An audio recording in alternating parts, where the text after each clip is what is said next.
Welcome to 365 Christian Men, where every day we aim to inspire and encourage with real-life stories about men. May 20th, Ignatius of Loyola.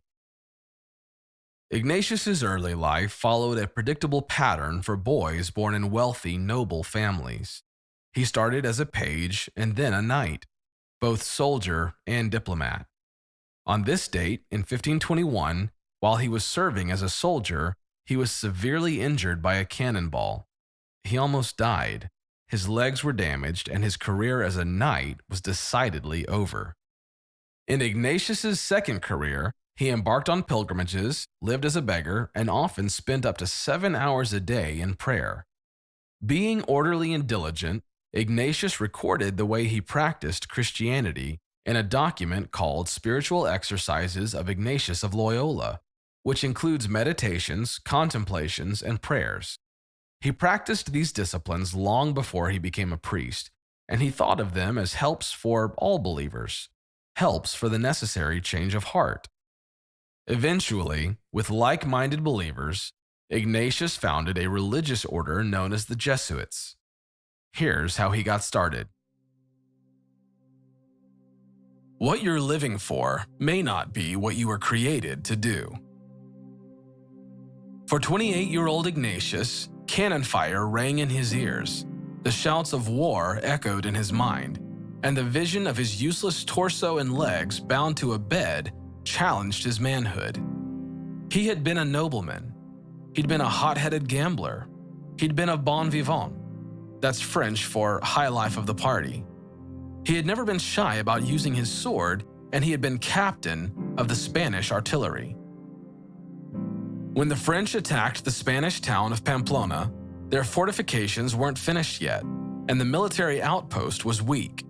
The Spanish officers wanted to retreat, but Ignatius wanted everyone to stay and defend the place until the reinforcements arrived. Ignatius said, "To shun the common peril is the nature of cowards. To perish in the universal ruin is the mischance of brave men. I should deem a man worthy of immortal glory if he had died of his fidelity." Since Ignatius wasn't in charge, most of the Spanish troops did retreat. But Ignatius and the men he commanded ran into the citadel and fought fiercely. Ignatius stood on the wall. That would be the wall that the French were bombarding with cannon fire. One cannon strike drove a stray bit of castle through Ignatius's left leg, and the cannonball shattered his left. He fell. His men fell. Pamplona fell. And Ignatius became a prisoner of war. But his wounds were severe, and the French admired his guts. So they treated him with all honor for 15 days, and they administered the last rites. When he gave up his helmet, sword, and shield, the French even carried him home to his family castle to recover. But fever ravaged him, and he needed surgery. The leg would never fully heal. A limp was guaranteed. It was a miracle Ignatius even survived the siege, let alone his injuries. But as his slow recovery lingered, it wasn't the pain or the suffering that kept his mind diseased. His life had been dedicated to the chivalry of knighthood. How could he gain honor and glory in battle when he lay crippled in bed? No, he would not let glory escape him. He was a soldier of the king. He would remember his duty. No injury would keep him from battle. He would refocus on the things that mattered. The knighthood, being a soldier, fighting for life and love. He asked his caregivers for something to read. A good chivalrous romance. Surely that would keep his mind occupied. But the only books they had were The Life of Christ by a monk named Ludolf and Lives of the Saints.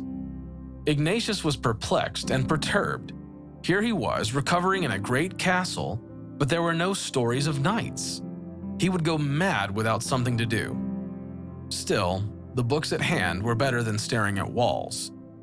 Turned out, he found these true stories enjoyable, inspiring even.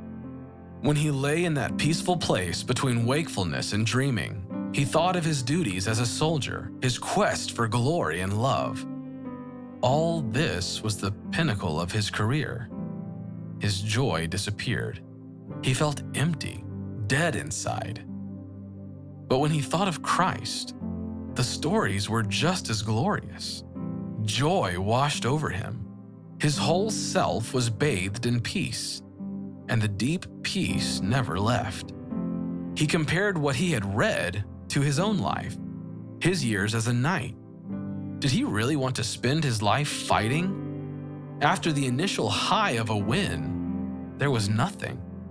All the war and its glory had been a waste.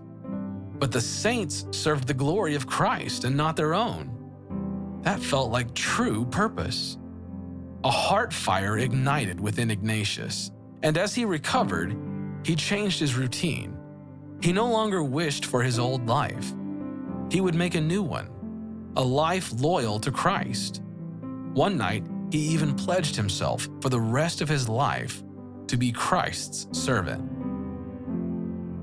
Ignatius understood the words of Paul found in 2 Corinthians 3:10. For what was glorious has no glory now in comparison with the surpassing glory. What things that bring you glory are related to Christ? What you're living for may not be what you were created to do.